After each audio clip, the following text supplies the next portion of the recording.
Ora viva, muito boa tarde a todos. Vamos dar início a mais um webinar feito pela Wavecom. Eu estou-vos a falar em direto a partir das novas instalações da Wavecom. Infelizmente ainda não podemos fazer aqui uma inauguração condizente, mas a breve trecho esperemos nós seja possível fazê-lo. Entretanto, estou a dar aqui só um compasso de espera que estão a chegar pessoas. Vamos só esperar aqui mais 10 ou 15 segundos. Eu, entretanto, ia-vos falar aqui um bocadinho do webinar e da estrutura do mesmo. Portanto, vamos falar sobre localização e tracking de itens e pessoas em tempo real, é o tema que nos traz aqui hoje. A duração do webinar será mais ou menos 1 hora, ok? Não queremos que seja muito longo. Vamos falar sobre 3 verticais, sobre a indústria, sobre a logística e sobre o retalho. Temos connosco vários convidados, nomeadamente o Tiago Cunha e o Artur Sousa, da Rangel e o Tiago Cunha da Renault. Temos também o André Branquinho, que é a pessoa responsável dentro da Wavecom por o desenvolvimento das soluções de radiolocalização, e temos o Carvalho, que na área comercial é a pessoa responsável exatamente por esta área da radiolocalização e do tracking de pessoas e itens em tempo real. Ainda, digamos, aproveitando, digamos, este compasso de espera, eu ia aproveitar para apresentar aqui um bocadinho a Wavecom para quem não nos conhece. A Wavecom tem 20 anos, faz este ano 20 anos, foi fundada obviamente no ano 2000, em junho, estamos quase a fazer anos. O nosso core tem tudo a ver, aliás, como o próprio nome da empresa indica, tem tudo a ver com rádio. Nós começamos, nos inícios, começamos por fazer links de micro-ondas, ou seja, interligamos, por exemplo, armazéns a fábricas, várias unidades sobre isso, por exemplo, temos vários projetos dentro desta área, trabalhamos muito com a energia eólica. Isto também tem a ver um bocadinho, e os clientes nesta área das micro-ondas têm a ver, dos links rádio para passarmos dados, tem a ver muito com a impossibilidade, muitas vezes, que os operadores têm de chegar a locais mais remotos, ou zonas industriais, onde não existe a cobertura de fibra necessária para fazer estas interligações, ou como, por exemplo, parques eólicos, que pela sua natureza se encontram distantes de povoados e, portanto, com pouca cobertura ou nenhuma ao nível de fibra óptica dos operadores tradicionais. Obviamente, fazemos muito Wi-Fi, a partir ali Aliás, o Wi-Fi surge também no ano 2000, mais ou menos, portanto nós vivemos e acompanhamos todo o desenvolvimento da tecnologia Wi-Fi, e nesta altura consiste provavelmente na área com maior expressão em termos de vendas da Wavecom. Em termos de indústria 4.0, é um bocadinho o que vamos falar hoje, são aplicações, digamos, da tecnologia, muitas coisas que nós desenvolvemos dentro de portas e que permitem à indústria se tornar-se mais eficiente. Temos também projetos na área de videovigilância, fazemos também analítica sobre vídeo e podemos ter aqui alguma inteligência, digamos assim, sobre o vídeo. Na área de transportes, temos também um produto desenvolvido in-house, temos este produto em funcionamento, por exemplo, na Carris e nos comboios Alfa e Intercidades da CP. Recordo que, e para quem tem mais experiências a usar o Wi-Fi nos comboios Alfa, deve-se particularmente à falta de cobertura dos operadores, e isso é uma questão que nos ultrapassa. Nós recebemos, digamos, o sinal de internet, ou 4G ou 5G, para já ainda só 4G, dos operadores, e depois disponibilizamos via Wi-Fi aos passageiros. Quando não existe esse sinal, pouco ou nada podemos fazer. Nas áreas das Smart Cities temos uma série de aplicações, também tecnologia própria. Estamos nesta altura a concorrer a um concurso para a Câmara Municipal de Lisboa para a cobertura de uma rede LoRa integral do Conselho de Lisboa. Temos também uma área de networking e de segurança, muito ligada também à questão do Wi-Fi. Nós colocamos o Wi-Fi dentro das empresas e depois, obviamente, para suportar esse Wi-Fi é preciso toda uma rede de networking e toda a parte de segurança. Também temos uma área de data center, ou seja, conseguimos também disponibilizar serviços nesta área. Dentro destas tecnologias que vos acabei de mostrar, fazemos basicamente tudo.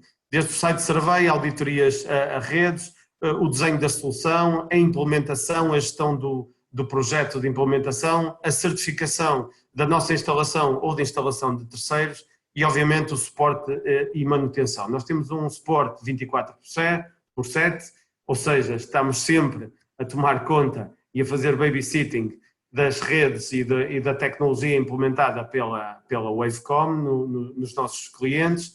Fazemos isto em Portugal, em Espanha e mais alguns países do mundo. Mas em Portugal e em Espanha, e até muito à conta de um grande projeto que temos para a EDP Renováveis, só para terem uma ideia, todos os parques eólicos da EDP Renováveis estão interligados por tecnologia nossa e o tempo de reposição de serviço de todos esses parques eólicos são 8 horas, ok? E um tempo de resposta de 2 horas. E reparem que há parques eólicos que estão ou melhor, temos pontos repetidores a cerca de 3.000 metros de altitude, o que torna os acessos, e aliás qualquer acesso a um parque eólico é difícil, e portanto para perceberem, temos aqui alguma capacidade logística, digamos assim, para entregarmos um serviço premium ao nível da manutenção dos sistemas que instalamos. Indo agora direto para a questão da localização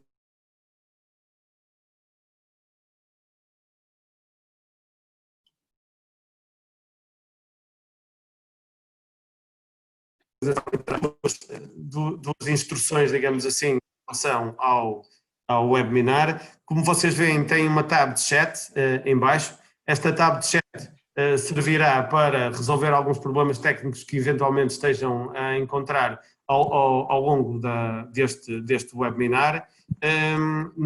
Temos também uma tab de perguntas e respostas, Q&A, e é nessa tab que vocês que nos estão a ouvir podem e devem fazer perguntas a propósito de cada um dos painéis.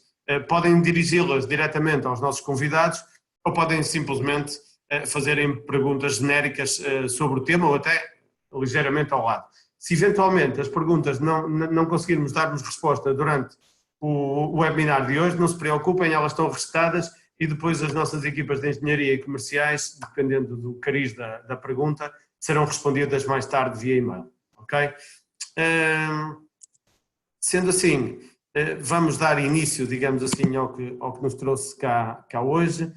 Vamos começar pela indústria e eu, sem mais demoras, iria passar então aqui a palavra e a bola ao André Branquinho, que é a pessoa responsável pelo desenvolvimento destas soluções de localização e rastreamento em tempo real dentro da Wavecom. André? Conta-nos tudo sobre esta tecnologia. Boa tarde a todos e muito obrigado pela vossa presença.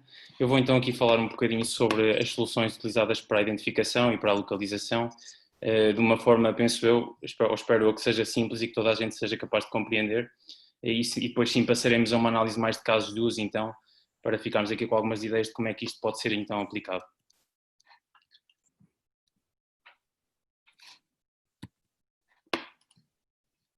Ok. Começando então pela parte de sistemas de identificação, consideramos sistemas de identificação aqueles que nos permitem de alguma forma fazer o rastreio, ou seja, detecção em pontos de passagem fixos ou eventualmente leituras manuais de produtos ou de outro tipo de pessoas, assets, o que for. Ou também uma ideia de ter a última vez visto ou o histórico de operações sobre determinado produto. Outra parte interessante dos sistemas de identificação é permitir que possamos automatizar processos, ou seja, fazer decisões com base na identificação de um produto em determinada zona ou em determinado ponto. Penso que toda a gente conhecerá alguns exemplos, como o código de barras, os QR Codes, ou mesmo Data Matrix. Hoje vou falar-vos aqui essencialmente mais da parte de RFID, ou seja, Radio Frequency Identification, que, tal como o nome indica, fala de soluções de identificação, mas por radiofrequência.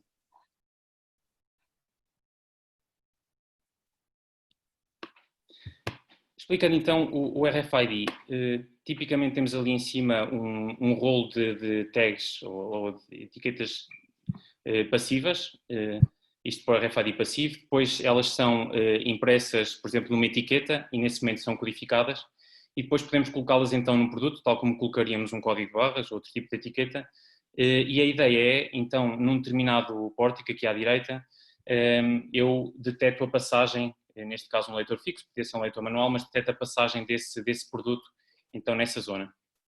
Isto também pode ser, apesar de muita gente ligar o RFID à tecnologia passiva, também existe RFID ativo, ou seja, também posso ter tags muitas vezes reutilizáveis e ativas, em que posso colocar também nos produtos ou em contentores e da mesma forma rastrear os produtos ou os contentores através desses pontos de passagem onde coloco então leitores.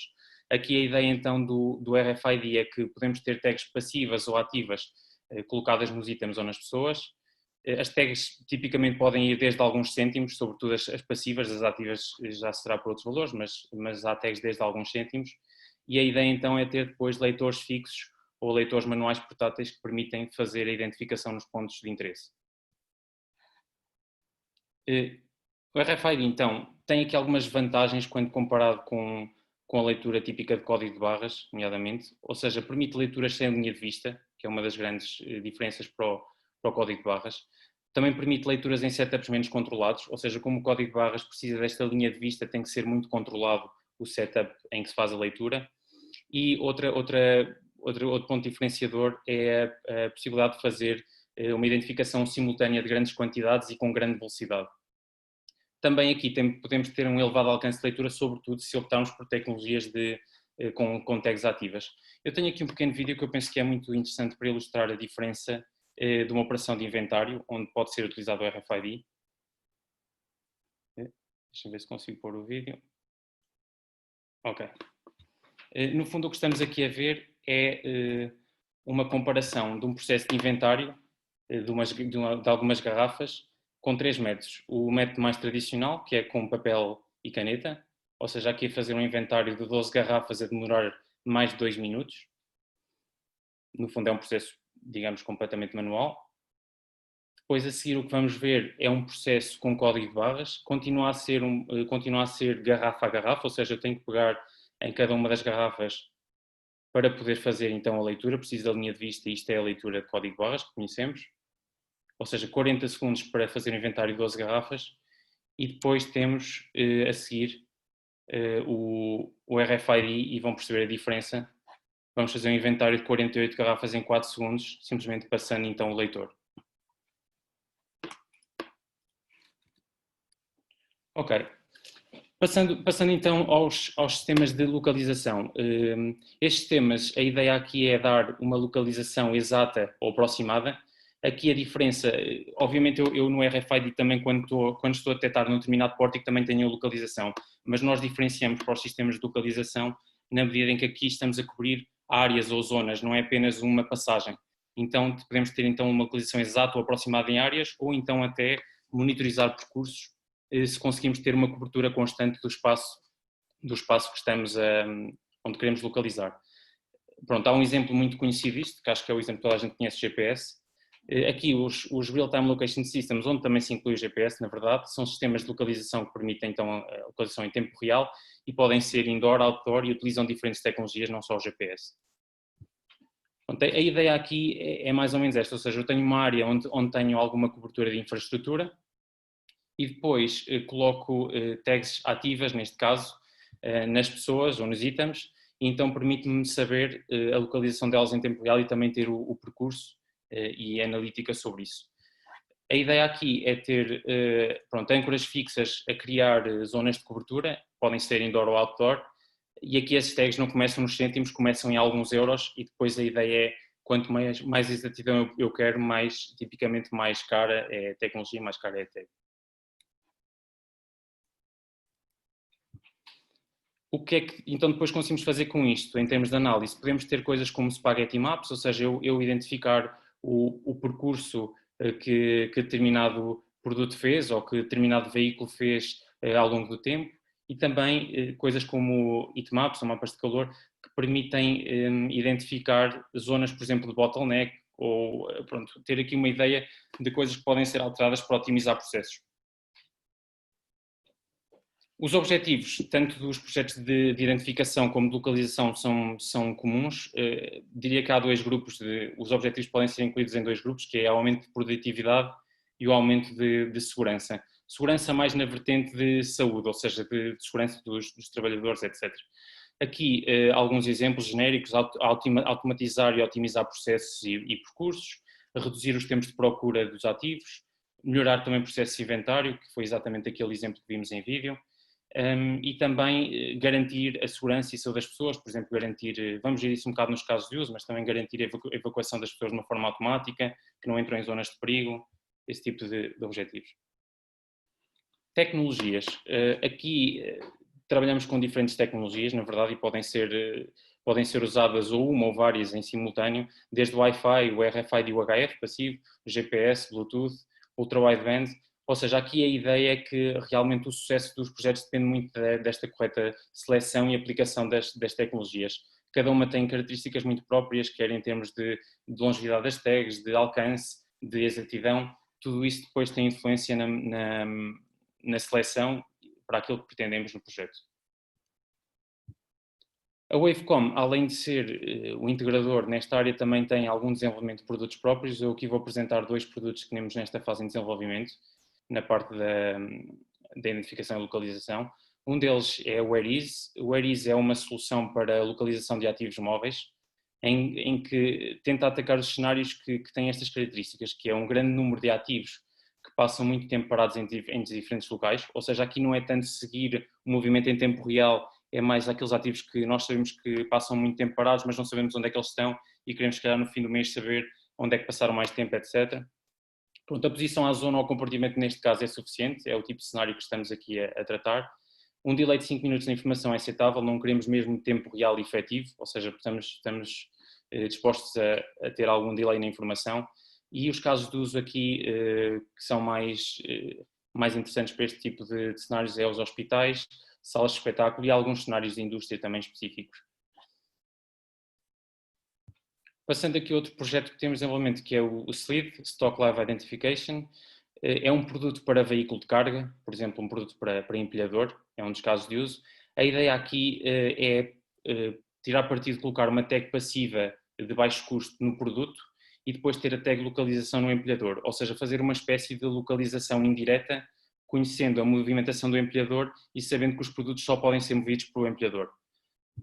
A ideia aqui, o caso do uso é indústria e logística e, no fundo, tal como disse, é tirar partido então de uma tecnologia de elevada exatidão com tags se calhar mais caras no empilhador, mas são poucos empilhadores ou é um número aceitável para pôr tags caras, e depois no produto que é efetivamente aquilo que há muito, coloca-se tags baratas e aí fica um sistema com um compromisso muito interessante. Pronto, eu se calhar vamos agora passar aos casos de uso e eu passava a palavra ao meu colega Hugo Carvalho.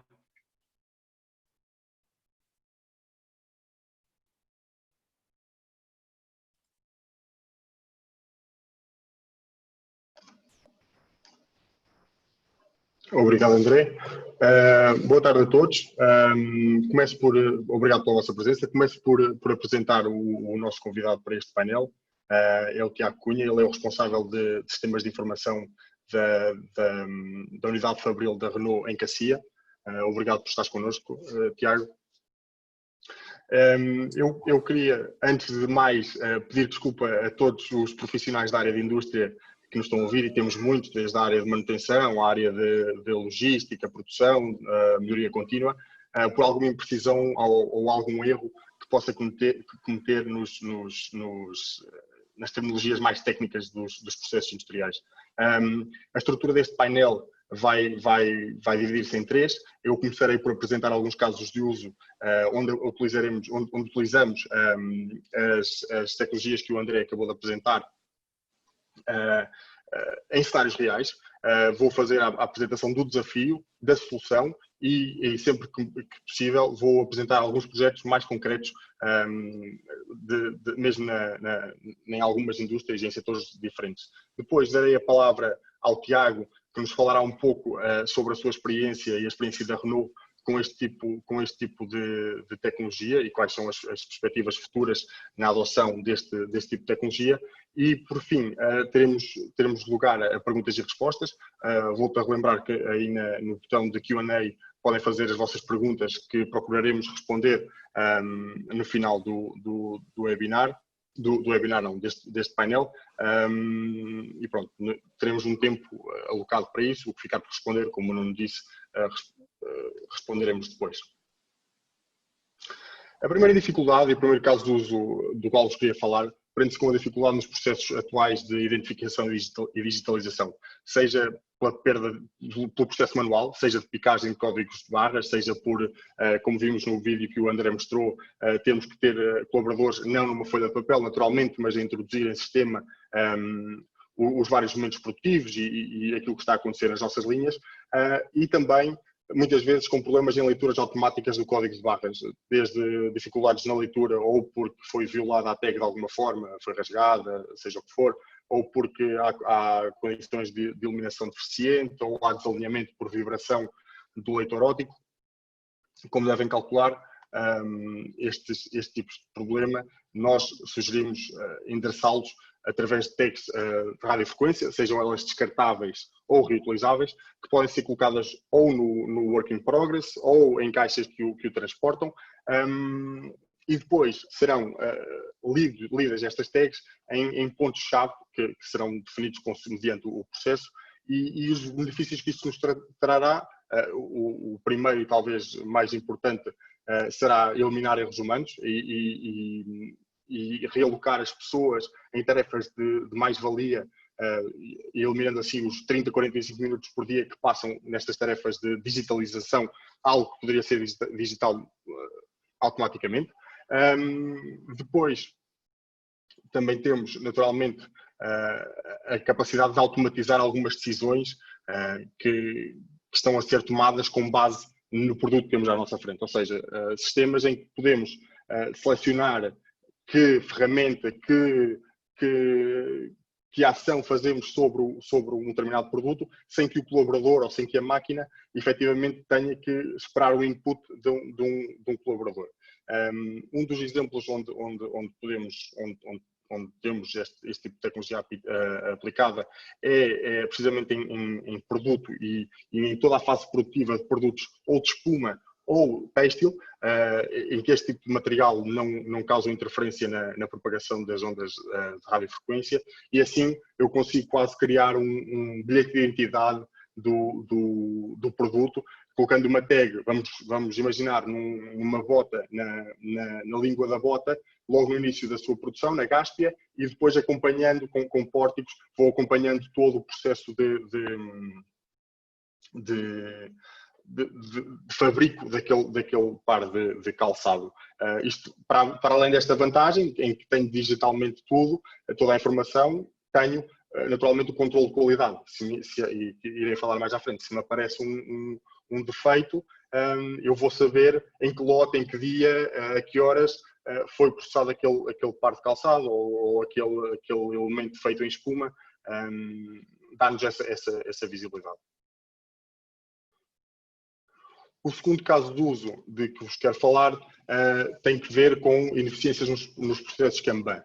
O processo Kanban faz parte os cartões Kanban e outros tipos de Kanban fazem parte da vida e do dia-a-dia de um sem número de empresas, muito ligado à indústria automóvel também, mas não quer dizer, por ele ser muito adotado, que não tenha as suas ineficiências. Algumas das ineficiências prendem-se, para começar, com as pessoas que nós precisamos para manter este processo, nomeadamente as pessoas que estão ativamente a tratar dos cartões Kanban, os chamados Water Spiders, o atraso que temos no processo Pull, que no fundo acaba por motivar a necessidade de um maior estoque e a necessidade de termos uns buffers dimensionados de uma forma para calcular este maior estoque, que acaba por termos sempre estoques mínimos que são exagerados.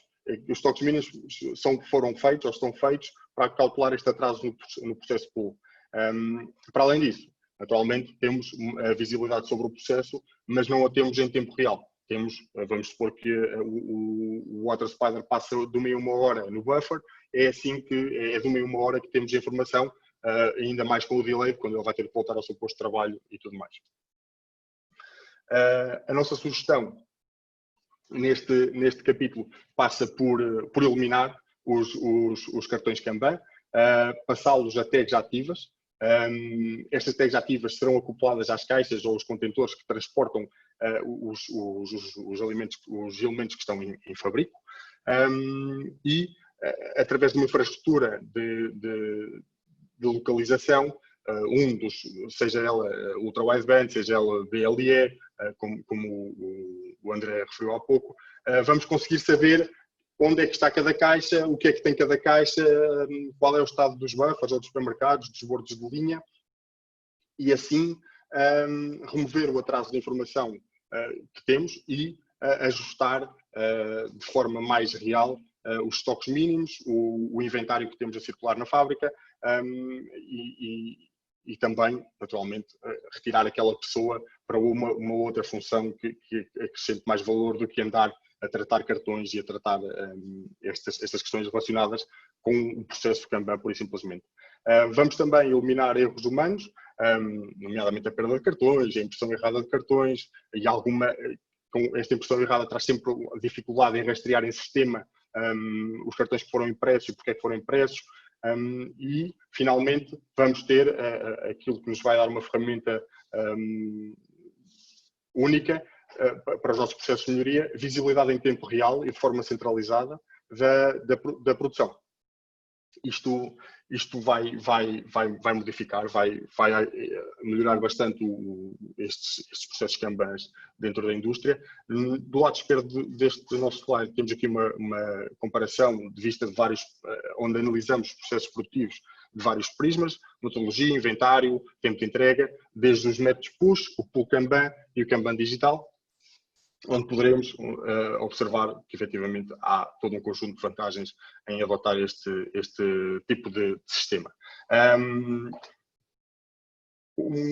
Passo agora para o terceiro caso de uso, relativamente à complexidade de MTO, dos processos Make to Order. Isto é um pouco na sequência dos processos Kanban, que também é um processo pull, como qualquer outro processo MTO.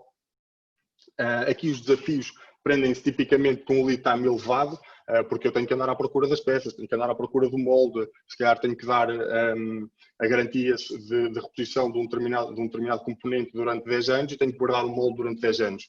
Onde é que está o molde ao fim de 5, em que eu já não ponho o molde há 5 anos na linha? Temos também a dificuldade na gestão da encomenda, que é, se eu tenho menos visibilidade sobre a linha, eu não sei em que estágio está a minha encomenda, nem consigo fazer um planeamento tão detalhado. A solução é relativamente simples e parecida com a que referi anteriormente. Passaria por substituir os documentos, os papéis das ordens de produção por tags que nos vão reportar a sua localização. Isto vai nos permitir eliminar tempos de paragens e tempo perdido à procura de componentes, vai-nos dar uma visibilidade maior sobre os processos e os estágios de produção, e aqui vamos ganhar a capacidade então de atuar sobre os atrasos, e não ficar a saber só que temos um atraso ao final daquele dia, ao final daquele turno. Não, eu já sei em tempo real que tenho um atraso, e vai-me dar uma capacidade também de melhor planear a ordem de produção e também estabelecer uma relação com o meu cliente que é mais transparente, porque eu sei efetivamente que o prazo que lhe estou a dar corresponde a uma análise histórica real da nossa capacidade produtiva. Aqui queria dar um exemplo de um projeto que o nosso cliente chamou Buffers 4.0, um bocado no seguimento da tecnologia Indústria 4.0, e no fundo é isto que vamos fazer. As peças vão sair do tratamento de poros, vão ser colocadas em carrinhos, o carrinho tem uma tag, a tag cada carrinho será distribuído pelo seu respectivo buffer, e em tempo real teremos informação de tudo o que está no buffer, quantidades, qual é que é a ordem a que diz respeito. Os drivers para este projeto e o que motivou o nosso cliente a procurar este projeto são naturalmente o tempo que ele despende a fazer inventário, a quantidade de inventário, o labor despendido no transporte das peças e que por vezes é desnecessário. No fundo, uma melhor rastreabilidade e conhecimento real sobre o seu chão de fábrica.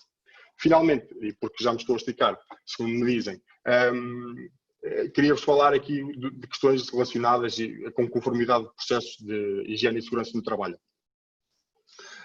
Aqui temos, como o André falou há pouco, a capacidade de garantir a evacuação de todos os colaboradores, a capacidade, através destas soluções, de endereçar estes problemas de evacuação, a capacidade de impedir colaboradores entrarem em zonas de perigo ou que aí permaneçam demasiado tempo, e agora num tema muito mais atual, esta questão da pandemia e as situações de aglomeração e de contacto e proximidade entre as pessoas, temos também como endereçá-las. A forma como nos propomos a fazê-lo é, como devem calcular, colocando uma tag nas pessoas. Isto vai-nos imediatamente garantir, no caso em que falávamos do processo de evacuação, eu saberei automaticamente se todos os colaboradores que estavam dentro da fábrica ou dentro de um determinado armazém, em caso de evacuação de emergência, se me chegaram ao ponto de encontro e se os tenho todos lá. Porque eu saberei quantos colaboradores estavam dentro da fábrica e sem contagem, sem processo manual nenhum, eu saberei que eles estão todos no ponto de encontro. Esperemos que isto nunca aconteça, mas este sistema será utilizado também em todos os simulacros que vão fazer com que os nossos responsáveis de segurança possam otimizar os processos. Relativamente às zonas de perigo para os colaboradores, este tipo de ferramenta permite-nos criar mecanismos que, por exemplo, parem máquinas de operar. Vamos supor que temos um braço mecânico num sítio onde é suposto não haver pessoas, nós podemos automatizar o braço para que, se houver uma pessoa naquele local, o braço pare de funcionar, ou posso alertar o colaborador, ou posso alertar a chefia direta, ou o departamento de higiene e segurança, dá-nos este sem fim de possibilidades. Relativamente às questões de pandemia, conseguiremos identificar e sinalizar zonas com excesso de colaboradores, ou colaboradores demasiado próximos. Depois de ter esta informação, conseguiremos alterar movimentações ou processos ou fazer ações de sensibilização mais vocacionadas para aqueles colaboradores relativamente aos perigos que correm, e também ter o tracking histórico das pessoas e as áreas contactadas por um colaborador infectado. Este já um bocadinho a correr, mas estes foram os casos de uso que vos quis apresentar sobre a indústria. Chamava agora ao palco, por assim dizer, o Tiago. Nós sabemos, porque felizmente somos nós que estamos a fazer, que a Renault está já a fazer um projeto de identificação e localização. Tiago, podes-nos falar um pouco daquilo que foi a vossa motivação e o que é que vos despertou o interesse nesta tecnologia e no fundo, neste tipo de tecnologia, e no fundo, para que é que a estão a utilizar ao dia de hoje? Sim, certo. Só para dar um enquadramento da atividade da fábrica e onde é que estamos a utilizar e porque é que necessitamos. Portanto, a fábrica de Cacia produz caixas de velocidades e componentes para motores e, portanto, a maioria das peças que vão para caixas passam por 3 processos, que é a transformação das peças, depois um tratamento térmico que altera as propriedades desses componentes e depois a montagem dos mesmos. E, portanto, em todo este processo nós estávamos a implementar um sistema Kanban, portanto, implementámos um sistema e utilizámos as etiquetas da indústria automóvel, que são etiquetas de códigos de barras, que implicam ser lidas manualmente, e queríamos que isso deixasse de existir de forma manual e que fosse feito de forma automática. E aí pensámos em 2 soluções, uma por localização dos nossos contentores, que são os carrinhos que levam as peças, ou a segunda opção, de efetivamente ter um leitor fixo, que neste caso é um pórtico, que fizesse a leitura. Portanto, e a solução que acabámos por implementar foi um pórtico. O objetivo será ter mais pórticos, porque há várias zonas digamos, de disputar eventos. Quando digo eventos estou a dizer de fazer os movimentos de toque ou de assinalar os componentes como WIP, como Work in Progress, e então instalámos um pórtico para isso mesmo, que permite fazer, por um lado, o movimento de saída de stock, portanto de um edifício dos tratamentos térmicos, e por outro também gerar uma ordem de fabricação no quadro daquilo que é o Kanban. E portanto daí tiramos 2 eventos com este pórtico que está instalado muito recentemente e que será colocado agora a funcionar.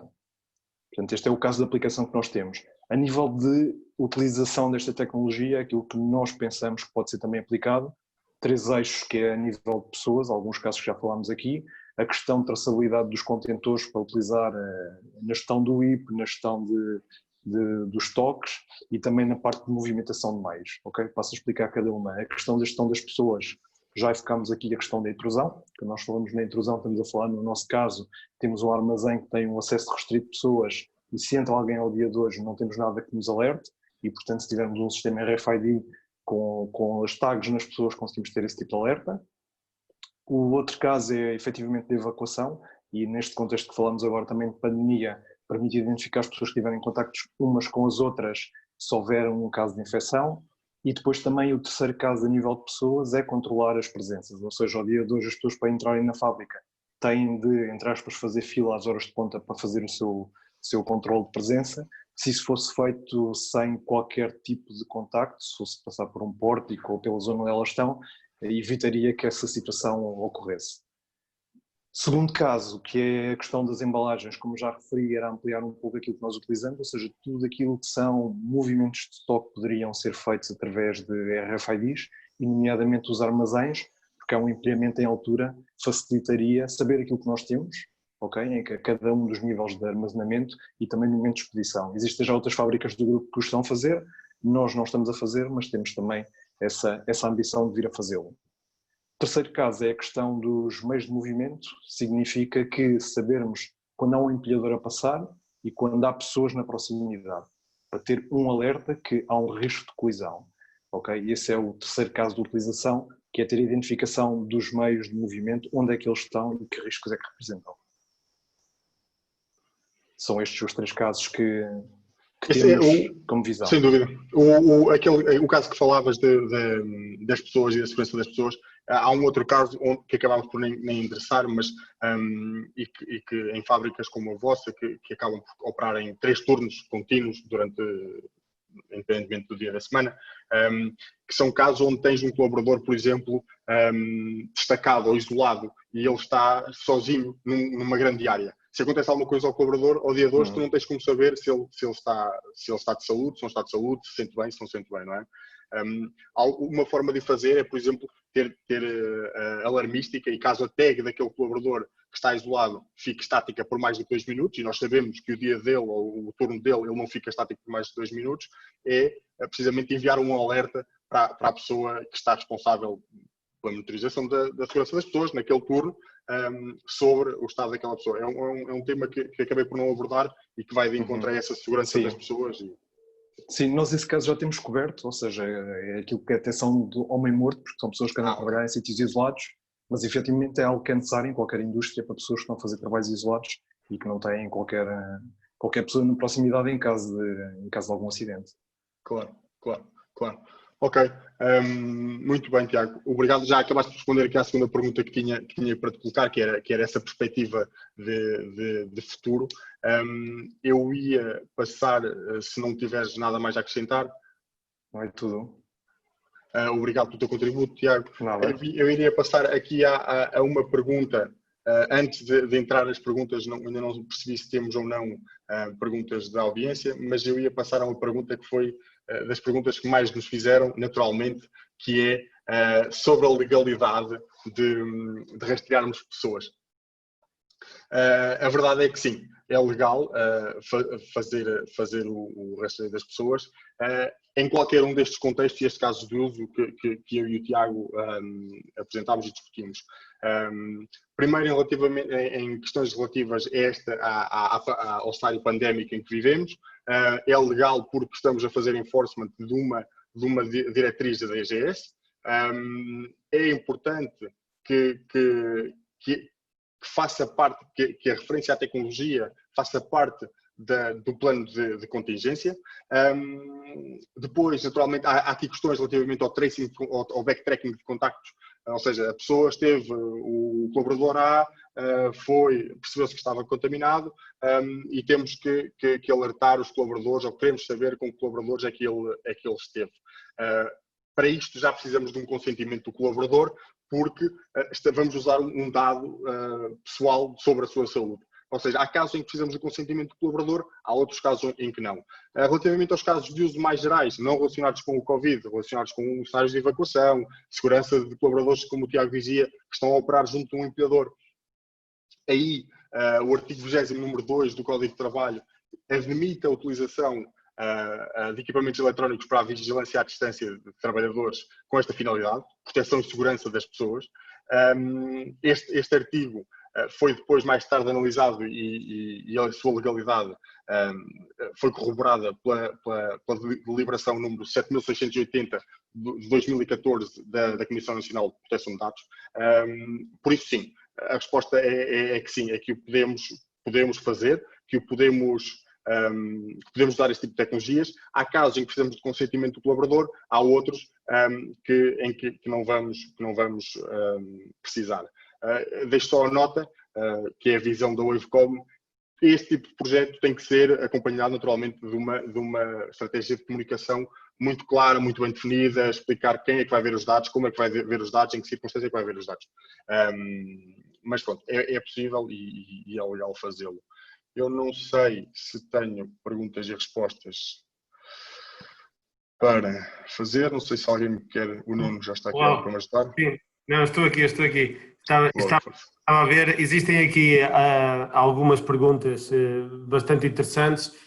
Eu se calhar destacava aqui, especialmente sobre a indústria, eu se calhar destacava aqui a pergunta do Rui Silva, que pretendia saber se em moldes, aparentemente a empresa onde o Rui trabalha usa moldes e tem um tempo de vida normalmente de 5 anos. Gostava de perceber se através da RFID há a possibilidade de fazer tracking durante esses 5 anos e há uma questão também de se o RFID pode ou não ser violado. Eu adiantando-me um bocadinho à resposta e também pedia se calhar aqui ao André para participar na resposta. Isto tem provavelmente RFID e moldes que normalmente são feitos em estruturas de ferro ou aço bastante grandes, poderá eventualmente não ser a melhor solução. Também depende, obviamente, do grau de precisão com que quiser localizar esses mesmos moldes. Mas eu passava-te a bola ao Hugo e depois ao André para darem aqui a vossa opinião sobre isto. Acho que o André, se calhar, é a pessoa mais bem preparada. Sim, eu posso responder. Assim, como eu disse no início, o RFID na verdade pode ser passivo ou ativo. Aquilo que o Nuno estava a dizer é essencialmente do passivo. A verdade é que depende muito daquilo que se pretende fazer em termos de localização. Também há tags de RFID passivo para metal e que podem ser aplicadas a moldes. Agora dependerá muito da cobertura que é preciso fazer em termos de localização, da exatidão que é preciso em termos de localização, ou seja, isso depois influenciará na escolha de tecnologia. Em relação à pergunta de poder haver aqui alguma questão, eu penso que será dano para a tag, penso que será isso. É isso, não? A pergunta é se o RFID tem possibilidade de ser violada, ou seja, não percebo se é fisicamente ou se é uma questão de segurança de dados. Mas posso abordar as duas. Em termos físicos, haverá tags com capacidade para resistir a choque e a temperatura, etc. É uma questão depois de analisar e tentar colocar a tag numa posição que seja favorável. Em termos de segurança, também quer a tecnologia de RFID passivo, quer ativo, permite impedir que, por exemplo, se reescreva ou se danifique. Claro que estas coisas se houver alguém muito motivado para danificar de alguma forma, eventualmente será difícil de impedir, mas ainda assim há proteções que são relativamente simples e que permitem já impedir que se reescreva a tag ou que se tire a informação que é necessário. Ok, eu penso que foi esclarecedor. Temos mais perguntas e gostaríamos que continuem a chegar perguntas, por favor. Nós vamos selecionando assim uma ou duas em cada um dos painéis, mas não se preocupem, depois no final, por e-mail ou de outra forma qualquer, todas elas serão respondidas pelo nosso painel e pelas nossas equipas, tanto comerciais como de engenharia. Se quiserem dirigir alguma, especialmente aos nossos convidados, nós eventualmente podemos voltar atrás um bocadinho, digamos assim, e fazer essas perguntas. Sendo assim, Hugo, não sei se pretendes acrescentar alguma coisa ou passaríamos aqui à secção de logística, até porque já estamos aqui um bocadinho atrasados, ainda não muito, mas já estamos aqui com um bocadinho de atraso. Sim, eu passo a palavra e obrigado pela vossa atenção. Ok, obrigado Hugo e muito obrigado especialmente ao Tiago pela presença. Gostaria que o Tiago se pudesse continuar connosco, porque eventualmente poderá haver ainda alguma pergunta dirigida especialmente ao Tiago. Sim, vou continuar. Ok, obrigado Tiago. André, a bola é novamente tua, agora para nos falares um bocadinho de soluções e de problemas na logística. Exato. Pronto, eu desde já agradeço muito a participação do Artur Sousa, da Rangel, que é gestor de operações e de projetos de engenharia na Rangel, e penso que o seu contributo aqui vai ser muito interessante. Eu vou começar por então falar um pouco sobre casos de usos genéricos e depois passarei, tal como fez a palavra, ao nosso convidado para falar também um pouco da sua experiência e eventualmente da visão para o futuro com estas tecnologias.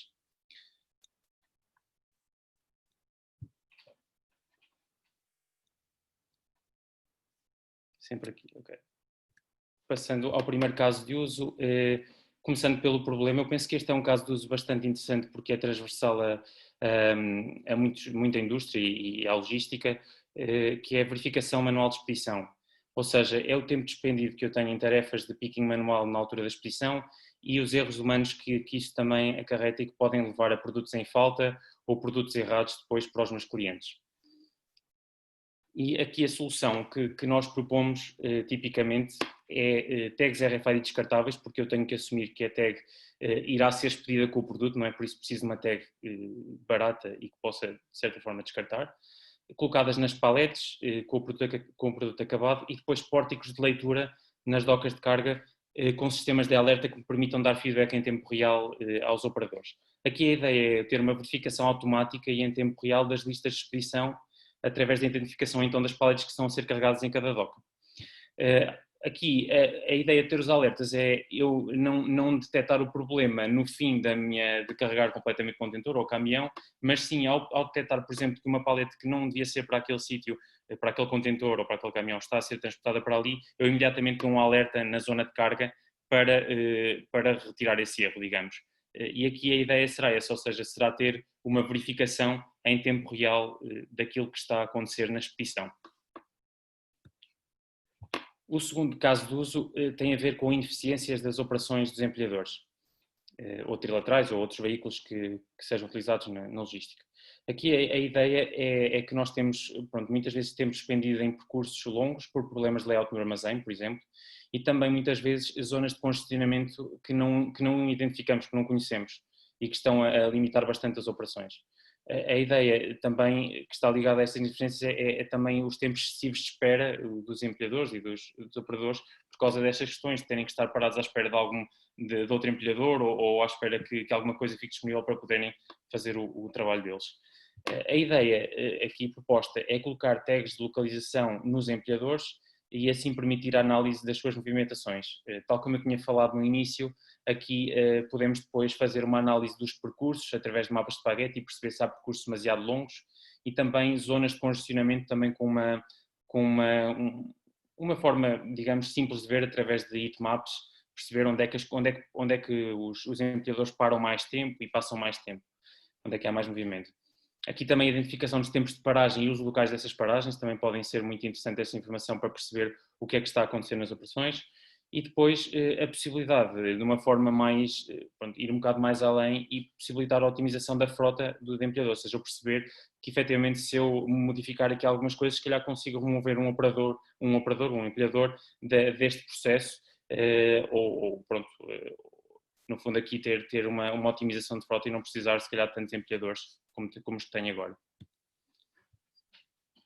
Aqui um terceiro caso de uso, também aqui mais ligado não tanto com a parte de produtividade, mas mais ligado com a tal parte de segurança, ou seja, tentar impedir acidentes entre empilhadores e pessoas, que é uma coisa que penso que é transversal à logística e também à indústria, esta preocupação de colisões e de acidentes entre pessoas e empilhadores.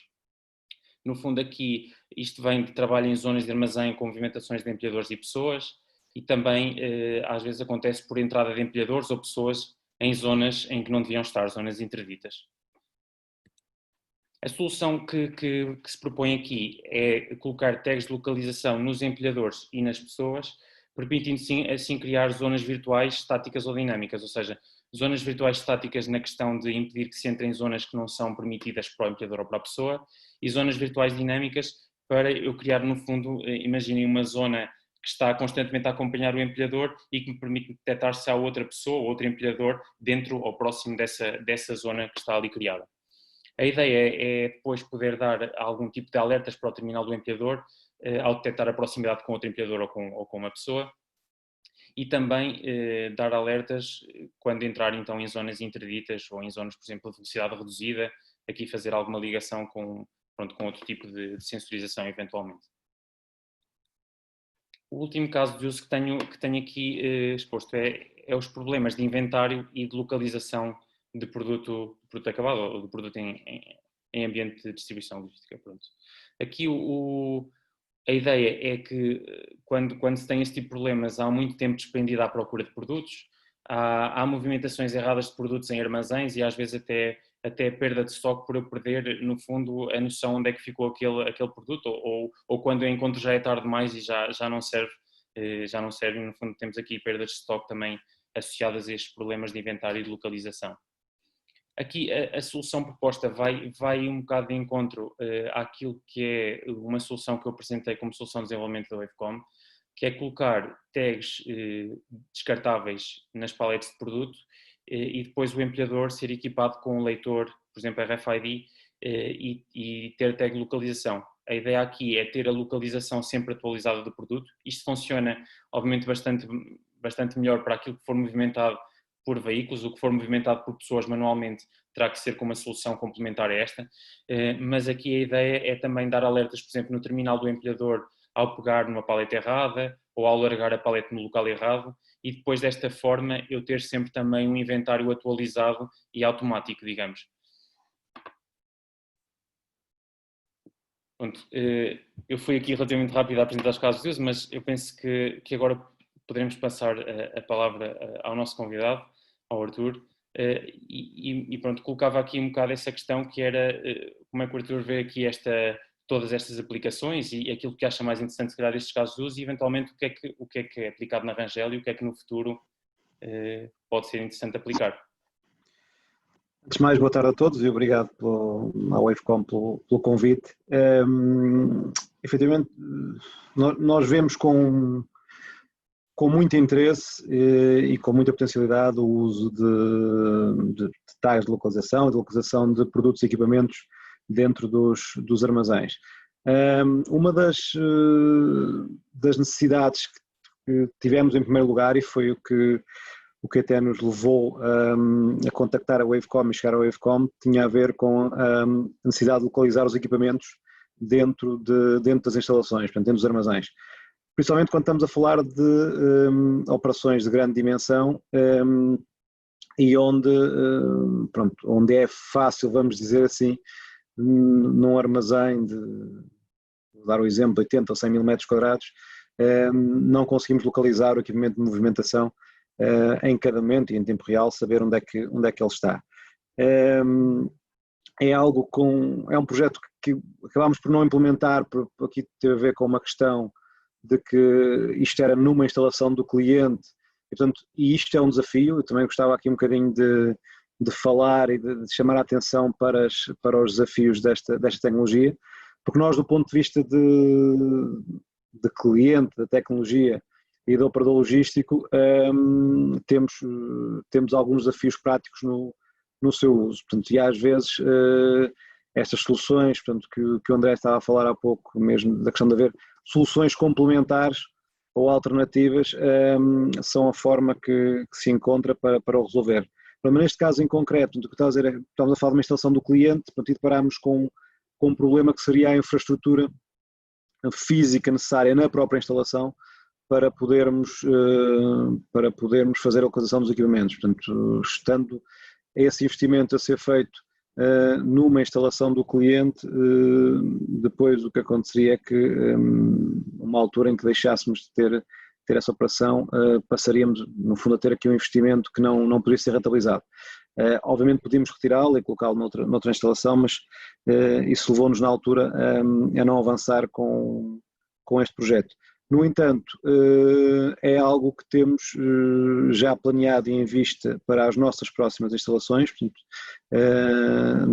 nas nossas instalações próprias, sim, sentimos que é algo que nos pode ajudar, quer do ponto de vista da operacionalidade do dia-a-dia, de perceber onde é que andam os equipamentos de movimentação, quer como suporte à gestão da operação e à otimização da operação. Portanto, podemos efetivamente pegar no histórico de movimentação e perceber quais são as zonas de maior circulação, perceber qual foi o grau de utilização dos equipamentos, perceber efetivamente se o número de equipamentos é adequado ou não à instalação e à operação que temos. Portanto, tudo isto é algo que nós conseguimos identificar como vantagens na tecnologia de localização dos equipamentos e sentimos que é uma mais-valia. Depois, obviamente, portanto, sendo nós um operador logístico e tendo nós produtos dos nossos clientes a nosso cargo, ou trabalhando nas instalações do cliente, portanto, onde além dos produtos também temos muitas vezes os equipamentos de movimentação e o próprio cuidado com as instalações, a garantia da fiabilidade da operação, de sabermos a cada momento onde é que os produtos realmente estão colocados, sabermos que não há saídas inadvertidas ou erradas de produtos, portanto a questão das conferências à expedição, portanto de garantir que as conferências são mais eficientes e mais fiáveis, portanto aqui duas vertentes, uma vertente da fiabilidade da operação e da garantia de cumprimento, portanto, dos requisitos da operação, e por outro lado também a questão da melhoria da produtividade, portanto que do ponto de vista do operador logístico e da própria relação com o cliente é muito relevante, conseguimos ser mais rápidos e mais eficientes nas operações que prestamos. E aqui, mais uma vez, deparamos também com um desafio, portanto, e temos aqui um desafio que é o valor das mercadorias, muitas vezes, que temos nos nossos armazéns, ou o facto da quantidade de mercadoria versus o tempo que ela passa nos nossos armazéns, face ao custo da solução que queremos implementar para a sua localização. Efetivamente, também o André aqui já falou de possíveis alternativas e a questão do uso de etiquetas descartáveis, seja colocadas nas paletes para os produtos de menor valor, seja colocadas diretamente nos produtos para aquilo que são produtos de maior valor e com maior necessidade de controle, são mais-valia, associados depois à tal tag ativa que esteja colocada no empilhador. Portanto, e aqui, no fundo, eu diria que quando estamos a projetar operações, a olhar para operações logísticas, à medida que vamos começando a desenrolar aqui as potencialidades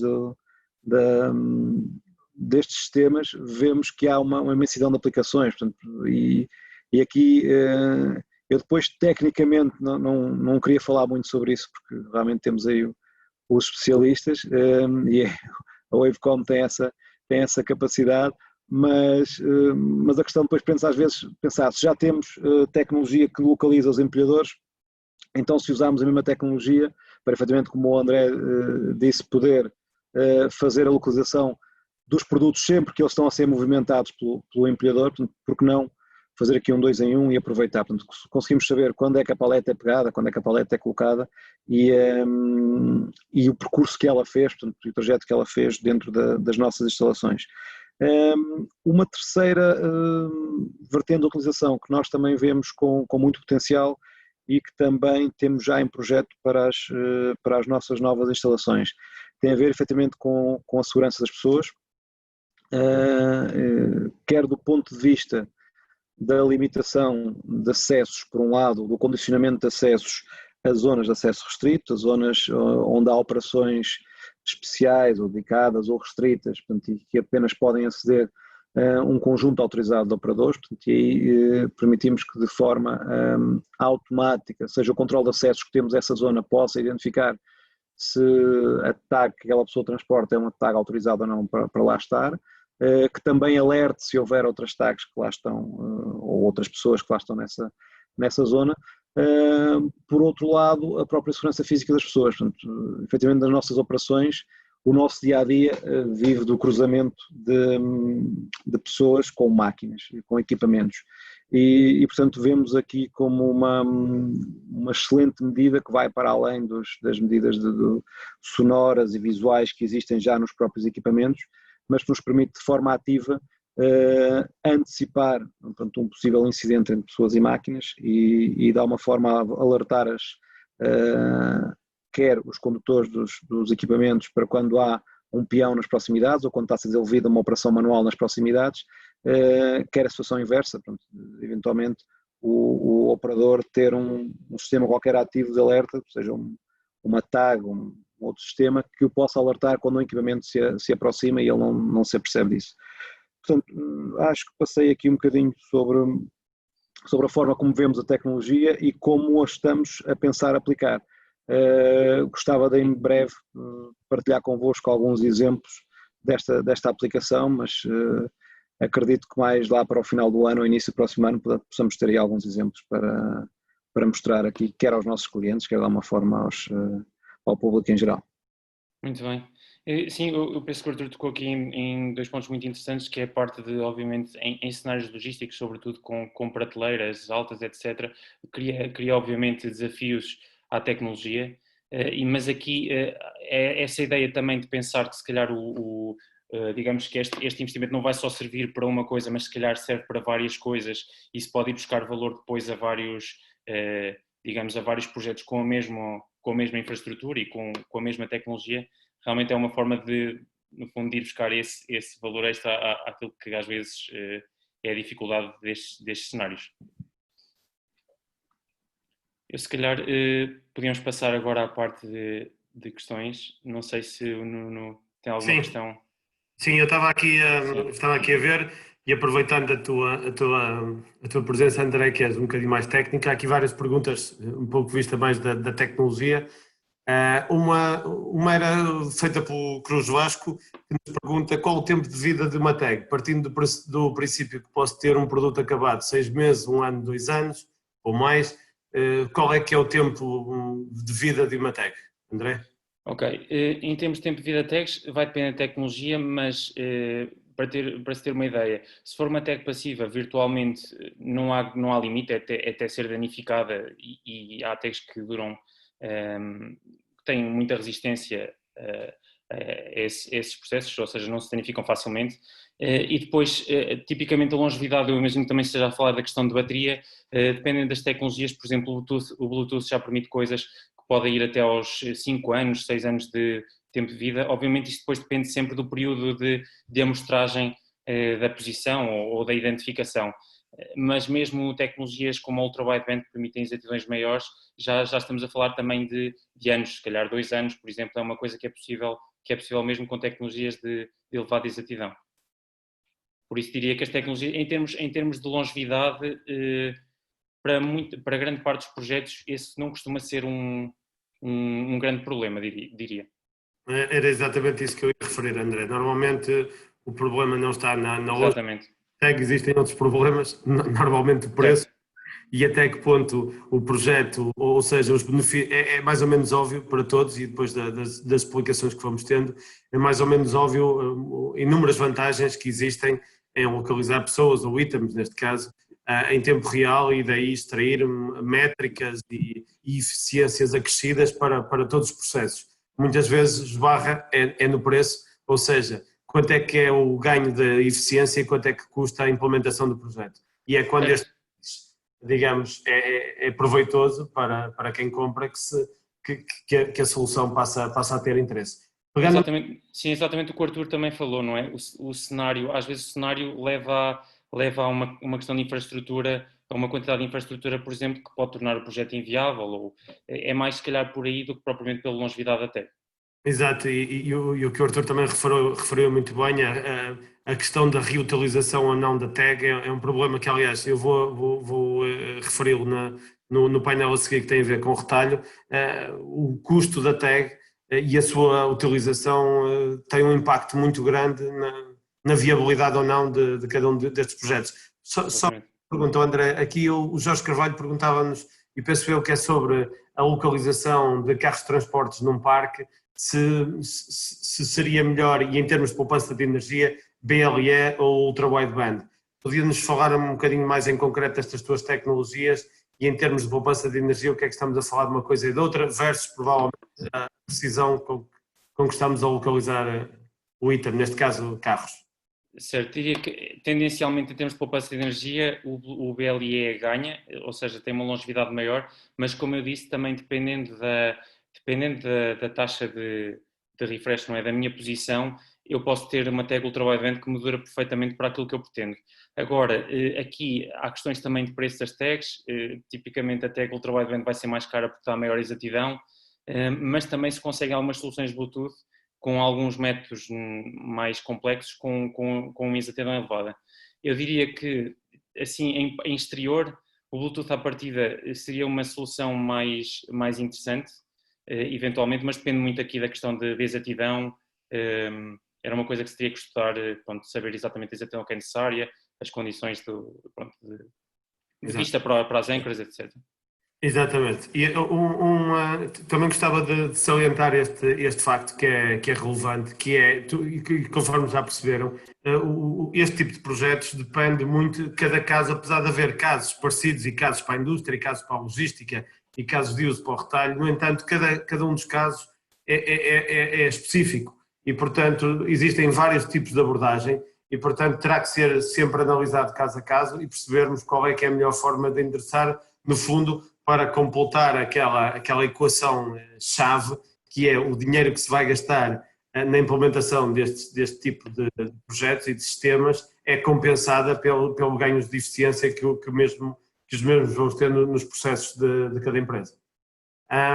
Eu não sei, André, se tens mais alguma questão que gostarias de abordar? Não, do meu lado, penso que está tudo. Não sei se o Arthur também quer acrescentar mais alguma coisa. Arthur? Não, da minha parte acho que abordei tudo, portanto também depois se às vezes houver alguma questão que alguém queira colocar a posteriori, também estou disponível também para responder. Obrigado. Muito obrigado Arthur pela disponibilidade e eu passaria então ao retalho, last but not least, vamos falar um bocadinho de retalho que aqui há uns anos atrás, no início da utilização desta tecnologia, acabou por ser, digamos, o local primário e onde se viu que claramente, nomeadamente em questões de RFID, seria o local ideal para instalar este tipo de tecnologia, um bocadinho com a dificuldade, que aliás o André ficou atrás, do picking feito através de código de barras, que é o que normalmente usado no retalho. No entanto, e passados estes anos todos, conforme toda a gente pode ver, acabou por o código de barras continuar a ser o sistema primário, digamos assim, nomeadamente em cenários como supermercados, para percebermos e para a identificação dos produtos.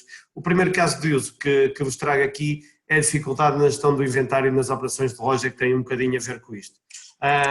A resposta tem a ver, e voltando um bocadinho ao vídeo que o André teve a oportunidade de nos mostrar a todos no início, se deixarmos de usar as típicas código de barras e passarmos a usar RFIDs, permite-nos ter uma visibilidade muito maior e muito mais rápida do estoque que está em loja, digamos assim, ou do inventário que está em loja, do estoque que eventualmente uma pequena loja tem nas traseiras, tem no armazém, e há um armazém da cidade ou da região que alimenta aquela loja ou um conjunto de lojas.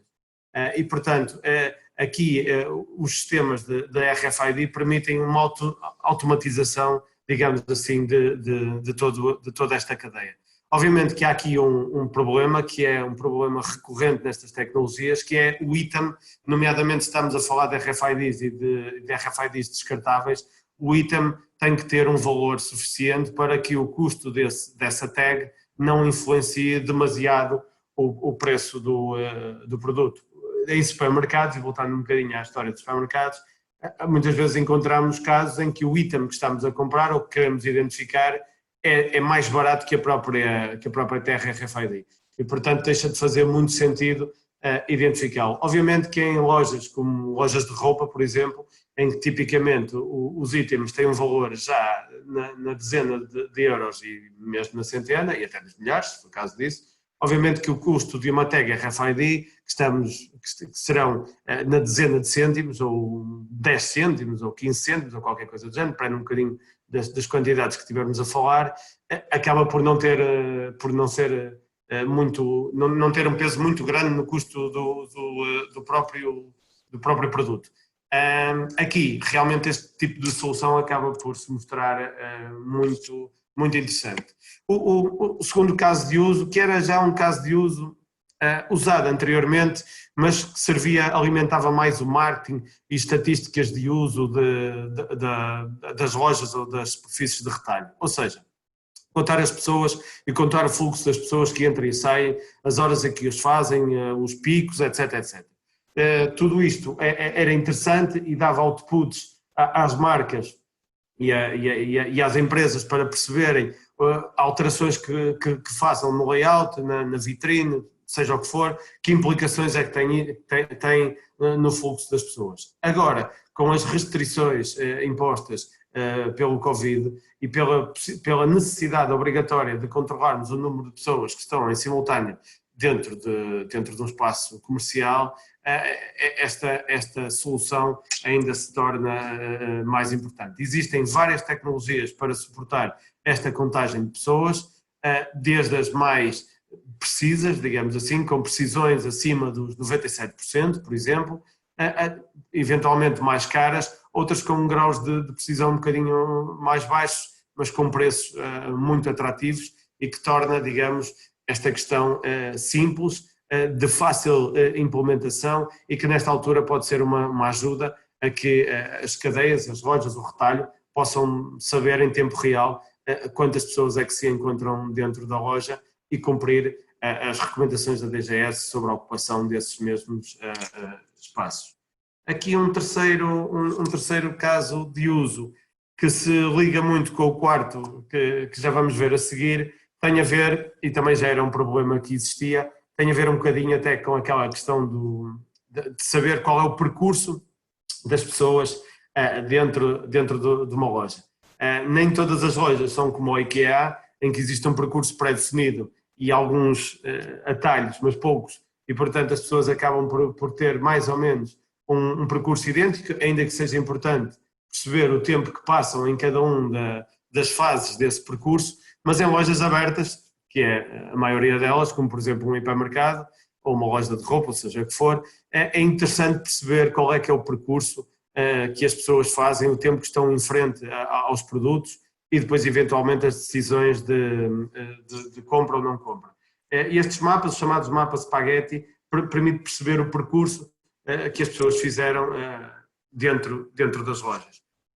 Especialmente para a área dos supermercados, existe ainda, além disto, existe aqui a questão das filas, das linhas de caixa, ou seja, perceber quando é que um hipermercado ou um supermercado tem tipicamente várias linhas de caixa, ou às vezes dezenas de linhas de caixa, e é preciso alocar em tempo real o número de pessoas necessárias a atender os clientes mediante o número de pessoas que se encontram em espera. Isto tanto serve para as linhas de caixa como, por exemplo, para a peixaria, para o talho, para a padaria, etc.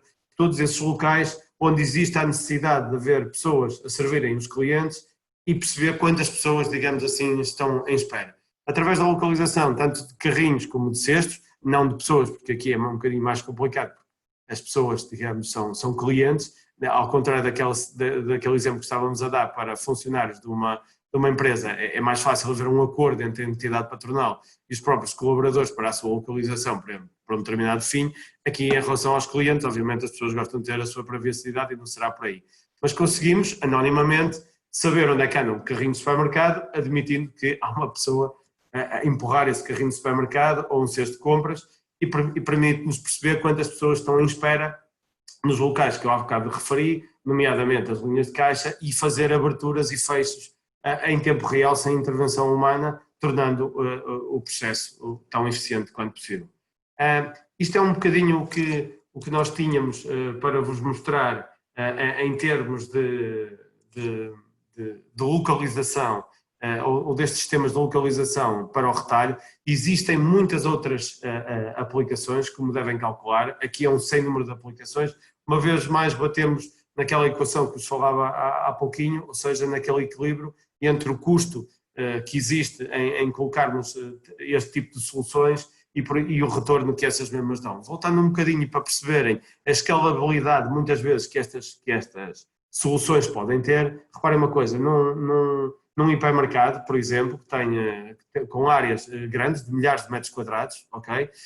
Para perceber, nós podemos cobrir o hipermercado todo, ok? Em termos de localização e termos lá sabermos os percursos que os carrinhos e neste caso os cestos de compras fizeram e ver o histórico disso, etc, etc. Mas também podemos, e terá um custo, mas com uma fração deste preço, podemos apenas cobrir a zona das linhas de caixa, ok? Que é uma zona que corresponderá a 10 ou 20% da área total do hipermercado e, como é óbvio, terá um custo muito, muito menor e permite-nos apenas resolver a questão de abrir e fechar, da abertura e fecho automático de linhas de caixa. Ou seja, dentro de um projeto conseguimos faseá-lo, se calhar uma determinada empresa começava assim e daqui a 2 ou 3 anos alargávamos a cobertura para o resto do hipermercado para perceber então qual é que é o fluxo e quais são os percursos usados pelas pessoas e o tempo em que ficam em determinados corredores.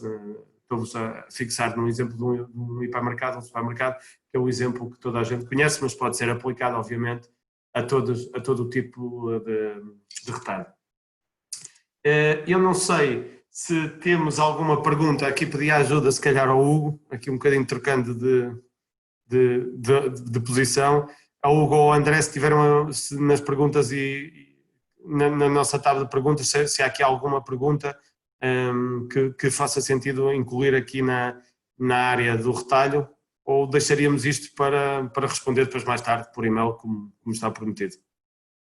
Há aqui uma pergunta que tem a ver com a RFID, que também é um bocado mais técnica, mas que acho que é aplicável ao retalho e também no fundo é transversal, que é a questão de problemas com líquidos, pronto, garrafas com vinho e caixas com uvas. Pronto, obviamente o RFID passivo tem algumas, nomeadamente o metal e os líquidos, são uma dificuldade e às vezes para este tipo de situações é preciso arranjar algumas estratégias, como ter algum espaçador na tag, para impedir que esteja em contacto direto com o metal ou demasiado próximo do líquido. Mas aqui há uma pergunta a dizer: fizeram testes em 2018 e se a tecnologia já melhorou. Assim, a tecnologia na verdade está sempre a melhorar e estão sempre a ser lançadas tags novas, por isso convém realmente pontualmente, e 2 anos apesar de tudo já é bastante tempo, se calhar é uma boa altura neste caso para voltar a revisitar a tecnologia e voltar a ver o que é que poderá ser usado para resolver este problema que temos aqui em específico. Ok, André. Eu também chamava a atenção de uma questão e a pergunta até vai nesse sentido. Durante os anos em que, nomeadamente o RFID, que é provavelmente dentro destas tecnologias de localização e rastreio aquela mais usada, durante esta tecnologia já tem alguns anos e muitas vezes empresas e instituições experimentaram-na e tiveram maus resultados e abandonaram.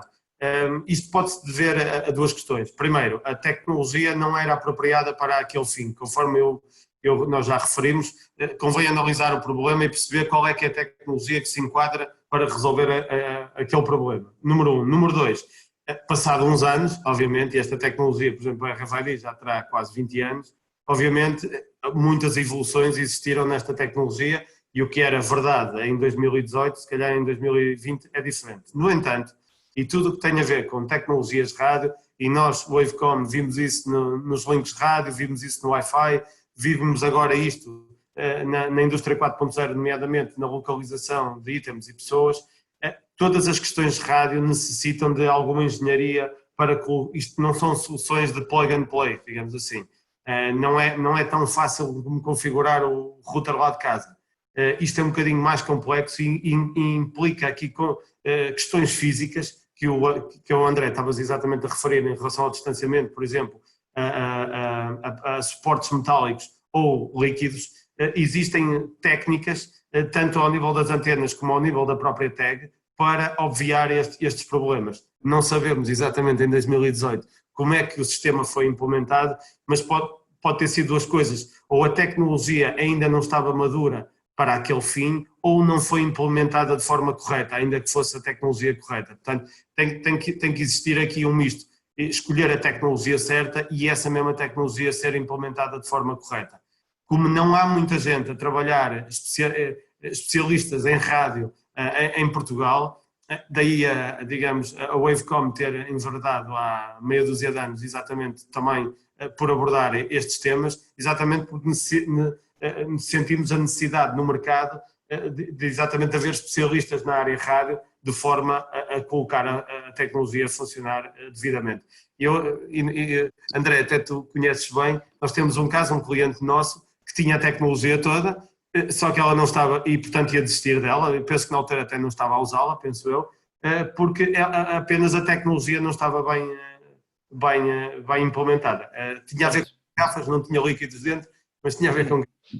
E portanto nós fizemos uma avaliação e conseguimos, atualmente, a empresa depende, digamos assim, das leituras feitas pelos nossos sistemas de RFID, exatamente porque do ponto de vista rádio a solução não estava bem implementada. Isto é um ponto bastante importante, ou seja, não ponham a culpa às vezes na tecnologia, se ela não estiver a ser usada de forma correta ou na aplicação correta, é evidente que não vai produzir efeito. É um bocadinho isto. Eu não sei se, Hugo, não sei se querias acrescentar mais alguma coisa, Arthur e Tiago, não sei se ainda estão por aí, se querem acrescentar alguma coisa, senão nós dávamos aqui por concluído o nosso webinar. As perguntas, conforme eu vos disse que foram fazendo, não se preocupem, elas depois serão respondidas por e-mail. Ok, eu se calhar tínhamos uma pergunta que podemos endereçar ao Tiago, só aproveitar aqui a presença dele, colocada pelo Rafael Muller, de quantas etiquetas estão a ler por dia ou por turno no vosso pórtico atualmente e qual é que é a evolução expectável?